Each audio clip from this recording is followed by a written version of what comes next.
and welcome to this special MadTech webinar. Today we have Andy Tu, who's the MD of OpenX with us. Andy, how are you? Very good. Yeah, the very weather good. in Singapore is wonderful. It's always wonderful in Singapore, to be honest. The weather never changes in Singapore. I'm actually going to be in Singapore in a couple of days, and I'm looking forward. It's my first time there in many years, so I'm looking forward. We've got ATS, and we're going to be going big this year.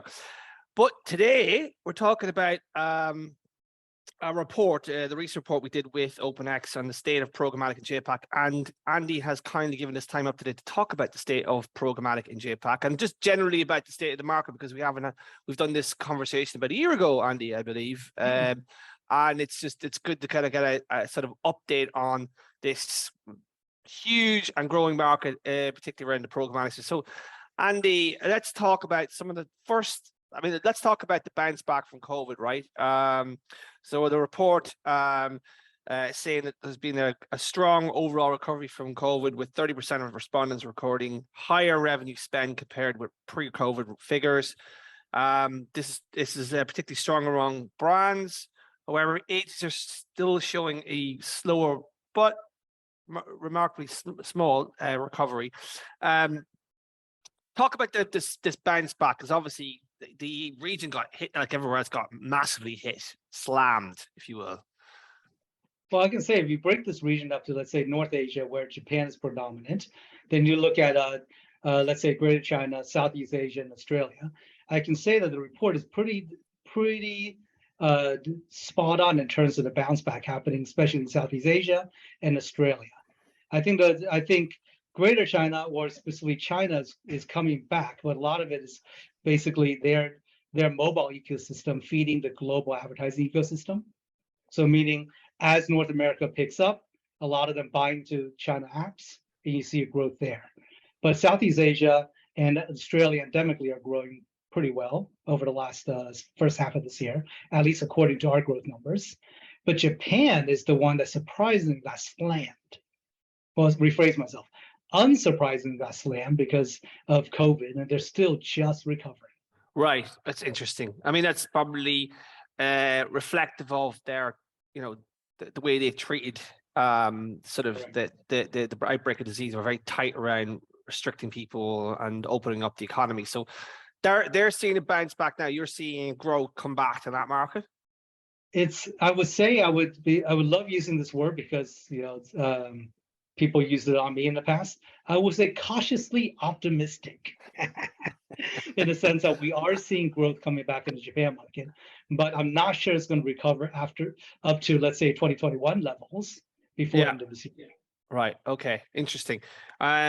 Just another interesting top point from the report is programmatic investment. And percentage rate is generally growing across the APAC region, with nearly 2/3 players, 64%, increasing their programmatic investment percentage of revenue compared to 10% lowering their investment revenue percentage. So that is a significant growth compared to last year. Let's talk about this. Obviously adoption in the region is getting stronger around programmatic. But what's driving growth in programmatic adoption, do you think? Is it sort of ease of use, streamlined buying processes? It's become easier to buy programmatic now. The market, obviously, the global market has matured, and APAC is following that. And I guess because of the streamline, the rest of the world, it's helped the APAC market start to grow in terms of adoption. Yeah, I think it's basically going back to your path of growth, right? If the US is pretty advanced, as an example, North America pretty advanced in terms of programmatic, and Asia is catching up, right? What drove that massive rise in usage of programmatic happened over a couple of years in the US, and a lot of it is driven by efficiency, right? And also streamlined by efficiency and accountability. And I think that mindset that drove that massive hockey stick of growth in North America is now happening here in Asia, right? Yeah. Markets like Indonesia, like India, I won't use the word realize, but have become mature enough to understand how the usage of programmatic is beyond just buying revenue inventory, but it's all about accountability, transparency, and of course, easy use and streamline. That's something the Australians have known for years. That's what they've always been ahead. for the rest of the region in terms of programmatic. But I would say, let's say for Southeast Asia as an example, I think Southeast Asia, India, I think that's driving the hockey stick up, right? Interesting. Plus the combination of a lot more e-commerce players in the market, a lot more consumers online buying online, right? Yeah. Is driving a lot of that spend. Do you think is the outcomes based piece driving the growth, or are you seeing a brand advertiser using it as well? I mean, how do you see that? Because you talked about e-com, obviously, and that's very, very outcomes based. Is that the key driver, or do you see bigger brands saying there's huge upside in layering in data on top of our brand voice? I think it's a little bit both, right? So, example, Indonesia predominantly ever since they started programmatic entered about what 4 or 5 years ago. A lot of that was driven by brand spend. The exciting bit of that growth was brand spend. So let's say Indonesia growth is a lot of its brands. It's a lot more brand driven spend. Whereas a market like what I saw in Australia recently is big e-commerce players coming in and going and buying, dipping heavily into programmatic to drive outcome-based marketing, right? That applies to a market like India and so on. So I think to answer your specific question, there's no one specific answer. That's a macro, because what I've seen is brand spend strong in some countries, while outcome-driven advertising strong in some countries. Yeah. But I would say, if you want to look as a region, I think these two are fueling this hockey stick growth in programmatic. So I often have conversations with people in the market, and they always talked about Indonesia being sort of the jewel in the crown in Southeast Asia. Is that still the case? I mean, it's such a huge country with one of the youngest populations in the region, and obviously one of the fastest growing economies, and it is very much finding its stride at the minute. So is that still the case? That could be the key driver for growth in programmatic adoption as well in the region? I think I wouldn't say, well, let's take a step back at total spend wise, right? Because percentage wise, it's always impressive. So and you can say it's 70% growth on 100,000 last year, right? Yeah. So you look at that number. So let's just put that as an overall statement. But if I dig deeper, I agree with you in a sense that it is young population, tech savvy, digitally savvy, right? Lots of investment in digital services, including financial services, right, which helps fuel the e-commerce side, and therefore a lot of spend on the digital space, be it walled garden or not, right? Yeah. Early investment by FMCG company into Indonesia for digital brand spend on programmatic is driving a lot of that, and that I haven't seen that drop per se, right? It's a great, what I call microcosm to test as a leading indicator of what will be successful in programmatic, right? And it is growing rapidly, but it is not the market I would claim to have the biggest spend, right, in Asia outside of Japan, right? But it is definitely one of the fastest growing hockey stick spends in Southeast Asia. The bigger spend is still, if you take Asia outside of Japan, and China, of course, I would still look at Australia. Right, because it's such a mature market, and the CPMs are much higher. Correct. Right. Okay. But do and you heavy see adoption of expensive formats like television? Right, but do you see countries like so for instance, India's massive population as well? Like, do you see India and Indonesia tracking in terms of growth of CPMs and big sort of like, I wouldn't say more expensive segments, but like adoption around CTV, etc. Are you seeing that in those two markets? Because like India has always been a market where it's very low CPMs, huge percentage, but again, revenue wise quite small. But do you see that changing at all anytime soon? I'm not sure about the CPMs ever coming higher. Right. In India. I mean, sorry, rephrase myself, be very specific. CPMs when it comes to banner ads, web and online media, like online video or web. I don't see CPMs ever coming up, blowing up and going super high. Yeah. Just because it's the nature of India, You're Yeah. talking about massive scale, Yeah. right? Yeah. So just based on that and just availability, let's just say open web as an example, as a buying mechanism, right? Yeah. You're never going to see super high expensive CPM when you're buying domestically in India. That's just the nature of the business scale Yeah. wise. I do see an interest, and I haven't seen it yet, but I do see an interest, which is a lot, I think, in line in terms of with Indonesia, in terms of the new formats like connected TV, right? And that's really going strong.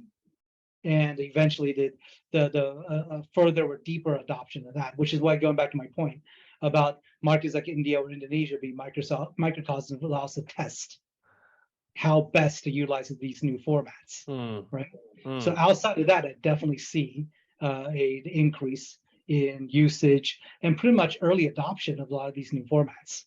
Yeah. Outside, more than other markets. Yeah. Yeah. Very. We could go into that more detail around the mobile aspect of as well, like CTV, etc. But I just want to shift gears here. There's an interesting sort of stat here around the publishers in the report. Publishers are continuing to mature in terms of their header bidding usage. We talked about this in the last conversation we had, the webinar, with an increase in the proportion of respondents using up to 9 partners and a corresponding decrease in firms using 10 or more partners. Are we seeing a maturation in the market here in terms of header bidding use? How do you see this trend evolving over the coming 12 months? Do you think that we whittle down, or is it a case of that publishers now have technology where they're able to manage a lot of these demand partners and it's a much more seamless process and they can add and take people out of that whole thing? So are we seeing an overall maturing across the market? Andy, what do you see your perspective? I would say well, let's be super clear on what we're defining here, right? Header bidding solution could also be managed header bidding solutions. Yeah. From Programmatic or from some Index or any of our other SSP partners that offer this. Yeah. Right. It could also be what I call the free. I wouldn't say free is the wrong term, but the open source things like Prebid, and then finally the things like Amazon, as well as open bidding from Google, right? So if you're talking about the drop from 10, 15 header bidding solutions to 5 or 6, I think that has to do a lot with consolidation anyway. Yeah. Right. So maturity in the sense of we need to consolidate so we can manage where our inventory goes, because it's driven by, let's say, demand partners' request of managing or cleaning up that multiple instances of the same ad and so on, impression same ad, so on. I think it's driven by point number one, I would say consolidation by the needed industry as a whole. I think the second thing is also driven by the fact that, yeah, they are getting more familiar how it all works and tracking it religiously and understanding, you know what, we don't need that extra 5 that's giving us so small amount of incremental revenue, right? So let's not waste time with that. And also ties back to the fact that about ad quality that's been demanded by the demand side, right? I think the last thing I would also look at from maturity wise is the fact that they have some teams on the ground now that can manage some of these, as you rightly said, right? So they can pick and choose who they want to use and turn on and off as they need, right? That didn't happen 5 years ago, 3 years ago, actually 5 years ago, or 3 years ago when we started these surveys, right? Yeah. So we can see that because of their relative strength and understanding, the consolidation is happening. So I can safely say that. So are you seeing a split out between self-serve and managed? You talk about managed wrappers versus the self-serve wrappers. Are more publishers moving towards self-serve, or are they still kind of working closely with their SSP partners to kind of like manage? Because the reality is a lot of stuff is complex. You have the Ozone project here in the UK, which kind of manages a lot of that stuff on behalf of publishers. You generally need to have 1 or 2 people within the organization, which who can build scripts and manage JavaScript integrations and all the rest of it, which for many publishers is a resource they wouldn't have. So probably more than that actually. And then there's the whole process of managing yield and all the rest of it. So are we seeing some bigger publishers do the self-serve, and then the majority of big publishers mid-market will just be comfortable with the managed service?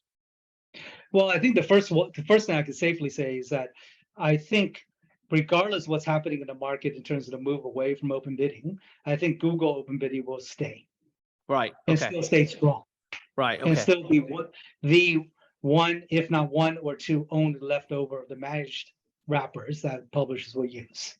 Right? Because of their strong As of exchange scale and AdWords business. Yeah. Yeah. Yeah. and a great sales team, right? Yeah. So I think as evidence in India, I think that's really something I would say will remain strong. We've seen a lot of publishers moving towards pre-bid or exploring pre-bid, Yeah. more so last year and then definitely more so than 2 years ago, right? And the challenge of pre-bid is going back to your point of basically having the teams to manage it. So if I may kind of just do a generic placement of what I call emerging markets versus established markets, or emerging publishers in versus emerging established publishers. Going back to your point, we see pre-bid adoption, full utilization in a lot of the bigger pubs. The pubs that can afford having teams in place to, as you rightly said, analyze, optimize, script correctly, manage the discrepancies, all those kind of things that happen when you go open source pre-bid. Because you actually require that to manage your own solution. But then the emerging markets, we've seen some tests going on with the larger publishers in the emerging markets, but we haven't seen them go full pre-bid yet. Yeah. But there definitely have a lot of pre-bid instances happening. That's outside of wrappers. Right. And the people who go pre-bid versus open bidding, what's the rationale for them to move away from that, like from open bidding? Is it the case if they want more control, that Google's great up to a point, but you want to have more control over your demand partners? Is that the rationale? When you talk to publishers, I'm fascinated because obviously open bidding, Google are particularly strong in Southeast Asia, right? And India. So when you have the conversation with publishers about moving to pre-bid, what's the rationale specifically for them to move away from the Google stack? I think a lot of it is really looking at it as an incremental to the Google stack, if you want. Let me be very specific. I'm talking about, let's say, Southeast Asian markets, what I call the emerging markets, right? I would say that a lot of them is incremental because they know that the money, quote unquote, revenue they're coming from open bidding is a guarantee. Oh, absolutely, right? Yeah. Then they don't see it as replacing that in any way, such form. However, they do want the freedom, they do want the control, and they do want the incremental revenue they can possibly get from pre-bid, right?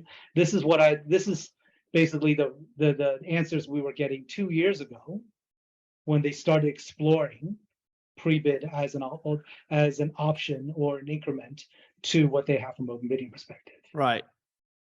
So obviously these days, I think a lot of the impetus to drive the pre-bid adoption or usage of pre-bid has to do with a lot of the DSPs and their views on open bidding. Right. Interesting. So if you talk about 2 days, let's say it's 2 months ago, a conversation we had a publisher, a lot of them were interested in pre-bid is because, or at least a mad wrapper, is because DSPs have declared that they will eventually phase out their open bidding buying. So it's a case of like, I will get, if I use Google Stack, like the ad server plus the built-in exchange, I know I'll get X amount of money because that's the case. Yep. So it's a case then of do I not take, do I exclude money from, I might get open bidding, right? And I might make a few bit more on top of that, 2, 3, 4, 5% or whatever it might be. Mm-hmm. But if I do that, I exclude any demand I might get from a MediaMath or a Trade Desk or whatever DSP said that we're not going to integrate with open bidding because we are all in on pre-bid. Yep. Pretty much. Okay. 2 months ago, that was the drumbeat that's happening within publishers shifting over to pre-bid. There you go, publishers. That's the reason why you need to all in on pre-bid. So one of the other points which is just actually segues nicely into our next sort of point from the report. An overriding majority of market participants in the JAPAC region are receptive to the idea of working directly with demand side partners without an intermediary or exchange. The desire is near equally strong across buy and sell sides. Okay, I think this kind of leads into the whole conversation around SPO, right?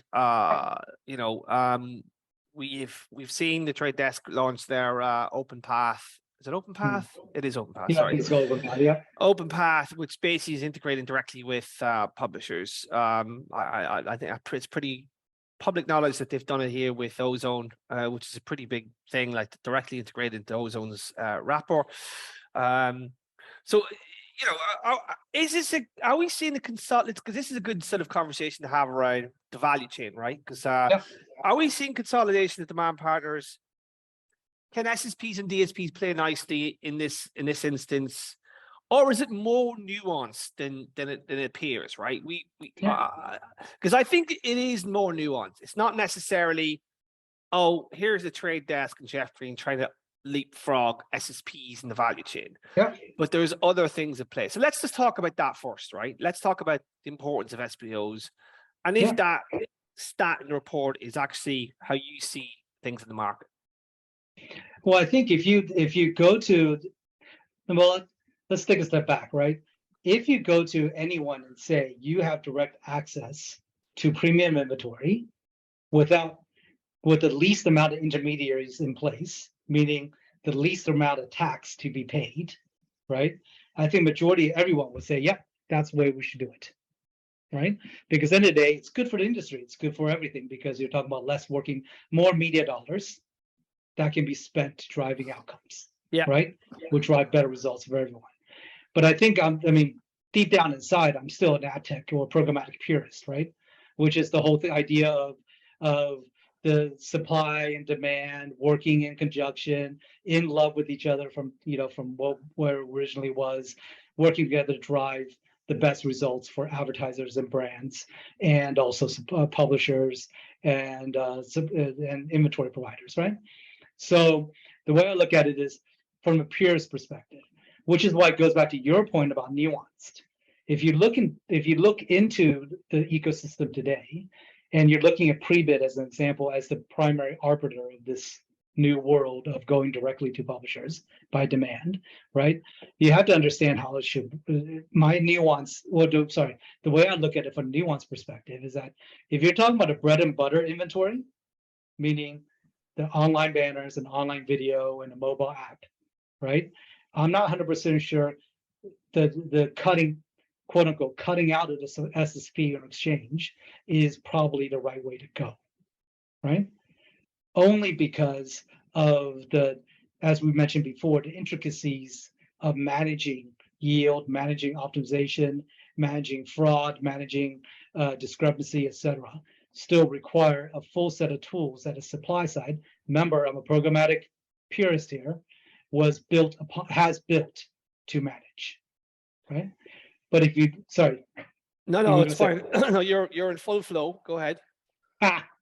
You know me. The last bit I was going to say that, but however, if you look at some of the formats like connected TV, right, where we're talking about a format that has very finite availability at the moment, very not interconnected audience targeting or deduplication capabilities, etc., right? And most of the buys are transacted as a programmatic or as like a guarantee. Or PG or push from server to server. Yeah. Correct. If you're nuanced in that sense, I think it's the greatest thing in the world. Oh no! So you've managed to answer all the things I was just going to say, but like I find this fascinating. I think you're right. If you look at the breadth of the open web, right, the aggregation piece is very difficult, and I think like that's very important, especially for a market like JAPAC, which is just massive, right? It's very difficult for Jeff or whoever else. We're talking about Jeff specifically, and the Trade Desk to kind of integrate with every. So do I. I'm a huge fan. He taught me everything. He really did. He's a legend. Let's put it that way, right? But it's very difficult for the likes of Trade Desk to aggregate and integrate and to do the things you're talking about, right? It's like I think SSPs are overlooked in the value chain in many ways. if it's a case of like, if it's a case of like OpenX has a bunch of demand partners, right? That's very unique and plugs into the header, and so does the trade desk. Fine, right? That's fine. But this goes back to the self-serve versus managed, right? I think there'd be a couple of publishers that could do self-serve and maybe do that stuff directly with the traders. But generally, most big publishers and most mid-market publishers will find it very difficult to do that, because the stuff that you talk about, yield optimization and fraud detection, and I hope SSPs evolve and talk about ID management, because I think they should actually be building and running clean rooms themselves. And I hope they're thinking about that and being that sort of layer for publishers to do the whole lot. I think that is an incredibly difficult thing to do if you're built on the demand side to optimize campaigns towards an outcome. Because you're talking about, I love that fact. I'm not really a purist, but I can see the value of having a buy side and a sell side, because while there's love between the two, there's also friction. You're also trying to deliver best yield for publishers versus what the DSP is designed to get the cheapest bloody impression possible. No offense, but that's the truth, right? Yeah. You can only have one master. That's all I have to say. So that's, I mean, that's my take on the SSP role going forward. So Andy, that's a good one. Do you think it needs to evolve from here? So you talked about those things. Do you think that the SSPs become more aligned with publishers in terms of like the particularly the ID management piece? I think let's take a step back on the ID management thing, right? So this is me coming from a background, well, as you know, with the trade desk on the DSP side, also IOTA from the audience management side, and then now OpenX, right, on the supply side. I think if I strip out all the fuzz and just look down audience and media, right, I think where the audience ID piece really needs to be built in is the exchange or SSP side, right? So going back, so I 100% agree with your point there, right? About SSPs and exchanges looking at audience as a critical piece of their business moving forward, right? Because in my personal perspective is that is, at the end of the day, the supply is the closest to the audience. Yeah. And the audience management perspective of the ecosystem need to be closely aligned with the actual media side or the supply side in order to basically minimize drops. Yeah. Right. That increase match. I think that you're right. You're also right about the ID management piece will be supply side, will not be demand side because of privacy. And we'll go into that in a minute, but privacy and all the rest of it. So that, so you it's important to kind of highlight that SSP layer, or whatever it'll evolve into, will be a critical part of the value chain going forward. I believe so, and I think going back to your question there, which is what kind of ID is it? Built in with clean rooms? Is it built in with first-party aggregator? Is it built in with all those kind of things? I don't have a full answer on that. I do know that OpenX, with the open audience product that we have in the US, step closer of fulfilling that requirement that marketers need. Yeah. Right. But it's not, but to be honest, nobody has a full solution for ID management right now anyway.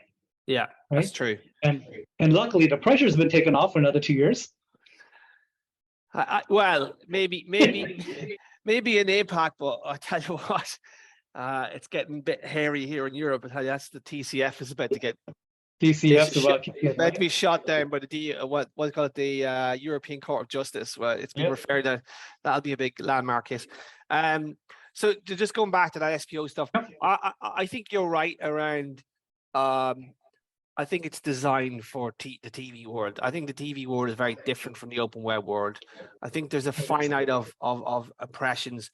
And the reality is a lot of the big TV companies, whether in Asia or in Europe or the US, operate walled gardens. So the ITVs of the world, the RTLs of the world, they all operate walled gardens. And I think having that direct integration into the ad server is probably more likely than the header of CTV is like more to happen than what your guys, what a typical SSP is doing on the open web, which is basically working on behalf of publishers, optimizing the campaigns, doing yield management, doing fraud for the greater chunk of top tier publishers and mid tier. So yeah, I think we covered that pretty well actually. Just another one of this again, just relates to this point. There is a stat here saying that, you know, a lot of the proportion of brands in JAPAC region have access to first party data, climbing by 5% to 85% of surveyed participants. However, the proportion of those who feel they do not believe they are appropriate solutions for using it on the open web has remained steady at 28%, defying predictions that this would decrease as deadlines around identifier deprecation approached. So, I mean, where are we at in the region around third-party cookies? I mean, this is a good sort of question, because obviously there's a higher penetration of Android use and Chrome use in the region itself. And obviously Google's kicked the can down the road. But where is the region at regarding this, Andy, on the third-party cookies? Well, third-party or first-party? Let's talk about first-party use first, because that's how do you activate that first part? But then we'll just go on to the third parties, which actually is probably the connecting tissue of it all, really. Well, I think the main thing is that third-party cookies has always been the primary targeting mechanism in programmatic from, I don't know, when did we launch it? 2010, 2011? So yeah, something like that. But the point is always been the primary driver or audience targeting here, and that hasn't changed. There's been obviously a massive uptake of Google's affinity targeting capabilities, but that arguably is third-party cookies, what Google called their first-party cookie. I mean, we can debate the nuances of that, right? But that again has been a primary targeting mechanism within programmatic, right? And I don't think that's going to change anytime soon until that becomes something that is not available anymore, right? Right. Now, one thing that we've been playing with, OpenX been playing with the last year and a half or so, was how do we deal with first-party cookies, or how to do identifiers? And a lot of it is driven by the work that we've done at the US with Open Audience and its ability to ingest first-party data from brands and or agencies, as well as being able to work with identifiers like and LiveRamp, Axiom, Epsilon, and so on, right? And a lot of stuff we've been exploring out here. So I'll use our journey as a proxy to explain why people think they have a lot of access to first-party data, but they don't know how to use it. And I think primarily a lot of it is education. Right? Okay. Education, and also the physical or mechanical wherewithal to make it happen. Right. So we're talking about a lot of players that's, Permutive and Captify, says Damasio, whatever. These are the contextual as well as the first-party data providers, first-party players that's available outside of Asia right now, right? Yeah. And although Damasio, Captify have some business on the contextual side, but the point is, out here, I think the main thing is that none of these guys are out here yet in force. The ones who are out here in force are, of course, the guys like LiveRamp in Australia, as an example, right? And the biggest challenge for all these sample like ID providers like LiveRamp is scale. How do you knit that very fragmented market together? So, is it a case that this is not a problem? So just shifting back to the third-party cookies, right? I see where you're coming from. Do you think that that's not a problem in the region because of the penetration of Google use? Like, you don't have as many people using Safari, or Firefox is very much Chrome, and you can still target using Chrome. But is there a lot of people who use it incognito? I mean, there must be a couple of blind spots regarding that third-party cookie scalability in the region, or is that not really the case at all? I haven't seen it from a display perspective, right? I've heard bits and bobs about from a mobile app perspective, because of the penetration of iOS, right? Yeah, yeah. So in Japan, we obviously, it's a very, very unique market. Half of users, if not more, are probably using Safari because they're big iOS, because they're all Apple have a huge chunk of the market. Yeah. Yeah. And growing in markets like China, right? But I think let's break it up from the mobile app perspective as well as the web display perspective. From the web display perspective, I want to say, and this is not me sticking the head in my sand about not figuring out identifiers or cookies. I'm just saying that we have a little bit more runway for that to run, and third-party cookies being something that's applicable somewhat to the market in terms of targeting for now. Right. I think that will then, going back to the other point, talking about people like Primitive, right, or people who can manage first-party cookies, or ID lists, as people like what are those guys out of UK? Joanna works for ID5. ID5, yeah. ID5, right? So those guys, that gives them a couple more years now to actually build out their presence out here and start building solutions, or as you said, stitching these disparate ecosystems together to be able to build out an alternative to third party. This is display, right? Yeah. Mobile wise, as I said, luckily, again, Android's predominant in a lot of the markets, right? Though more developed markets like Singapore or Japan, et cetera, maybe more IO centric, and there'll be problems there. But then there's TCF that's being looked at and being something we could do with that, right? But the point behind it is, I know with the European stuff, but in Asia at least, right?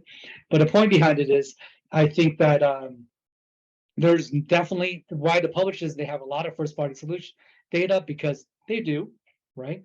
But they have no way of actually activating it operationally because there's nobody out here really providing that solution. Right. So the reality is here that the market on that side of it anyway is still a little bit immature because you don't have as many focused vendors, players on that, and that's probably a cause of the fact that third-party cookies are still fairly buoyant in terms of use in the region, and with Google kicking the can down the road every 2 years, but we'll be probably old men and drawing the pension at this stage, Andy, when they finally deprecate the third-party cookie.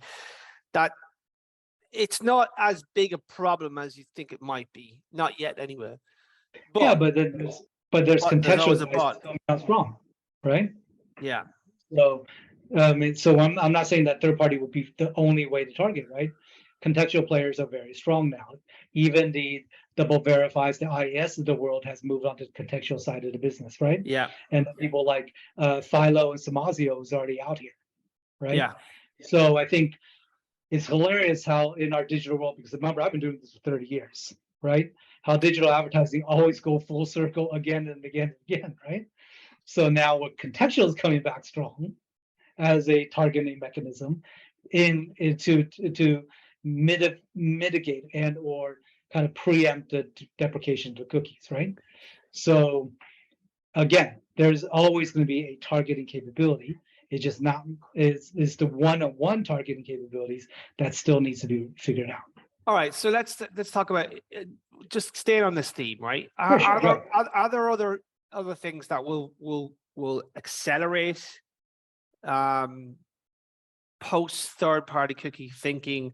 Like, will there be legislation across the region around data privacy like there is in Europe? Because I know there's a law in Thailand at the minute, or Vietnam. Yes.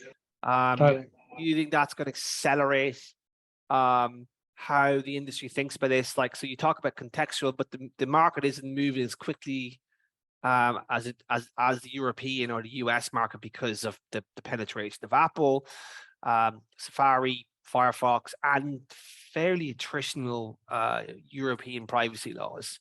Do you think that legislation will add an extra sort of impetus for the industry to move beyond third-party cookies?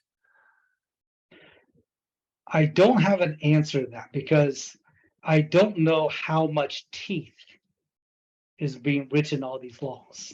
Yeah. Does that make any sense? Yeah, absolutely. There's no like 100 million, 200 million fine that the likes of Cretio God and a few others, and probably more fines coming to various ad tech players here. like Europe, right? Yeah. So I don't know the answer to that, and if I did, I wouldn't be talking to you because I actually would be a privacy lawyer making a hell of a lot more money than be a manager of an SSP in Yeah. APAC. But all joking aside, I would say that there are definitely, I agree.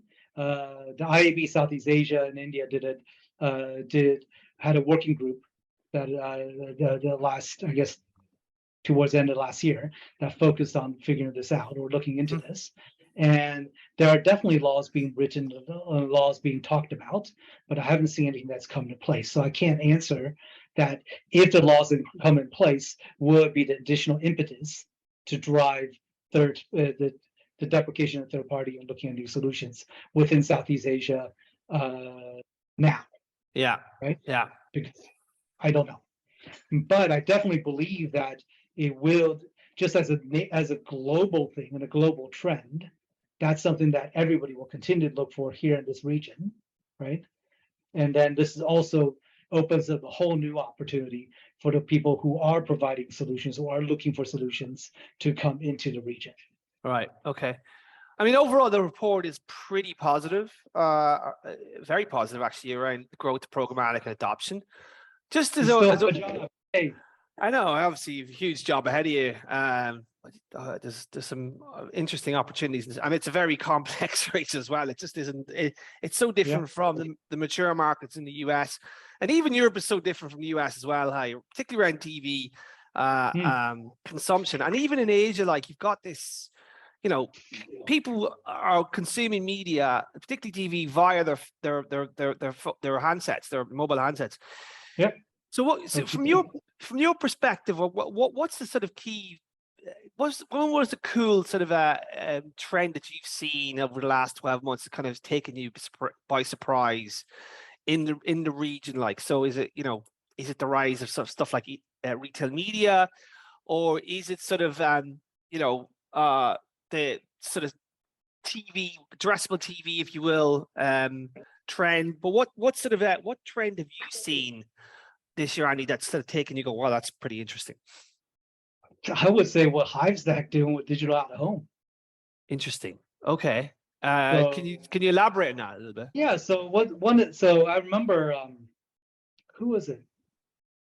It was definitely quite a few years ago. We just launched into this is when I was working for Jeff at the trade desk, and we just launched into Australia, and Australia had a out of home aggregator. Yes, I do remember that.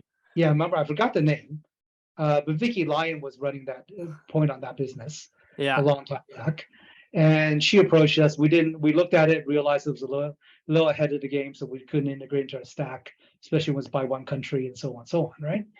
But it was always interesting to me about the accountability of out of home, because an old traditional media guy like me, out of home to me was just massive carpet bombing campaign that I would throw onto the media plan to satisfy the client, because I could put a billboard right next to the freeway exit of the CEO of the company so he can see his ad. Yeah. So that was out of home back in the day, right? No insult to the poster scope and connected people of the world, but that's what it was back then, right? But what I've seen so far is the actual, I don't know about the size of the campaigns, but the success of the campaigns of putting accountability around out of home through digital out of home and through programmatic. And at the moment, I think the exchange that they were working off of was Hivestack. Right. Okay. So to me, that was very interesting to actually see that pick up so rapidly. Yeah. Right. Because it makes sense. Out of home is one of the primary media for mass reach in this region anyway. Yeah. Right. But the fact that, and then also the penetration of internet capabilities all across this region, right? It only makes sense to be able to tie that to up in terms of return path, right? Delivering an ad to have something to be able to track accountability. But it's interesting to see the pickup of that in the programmatic ecosystem so quickly. So I think that's very interesting for me. Yeah. Because also true mass media. Right? And it's and another example of a medium becoming more programmatic in the sense, I mean, more addressable. Correct. I think the programmatic different because of the, they have to do like creative control and all the rest of it. So there is a delay on it, but it's a lot more efficient than two lads with with some glue and a brush, putting up the poster on Yeah, a freeway outside Jakarta, yeah, on a 40-degree Celsius day. yeah, yeah. Um, More likely nighttime when they're putting that up, but yes. yeah. Uh, So on that amazing metaphor of two gentlemen putting up posters, Andy, I want to thank you for your time today. I think we've gone through some very, very interesting sort of points around the report, and we are delighted to have done this with OpenX. And the report is available to download from exchangewire.com, and we'll probably be talking about it at ATS Singapore in a couple not even a week and a bit. So week or yeah, so. yeah. So it's all Right. good. Thank you very much. Thank you, Andy, and we will see you next time on another MadTech webinar. Thank you very much.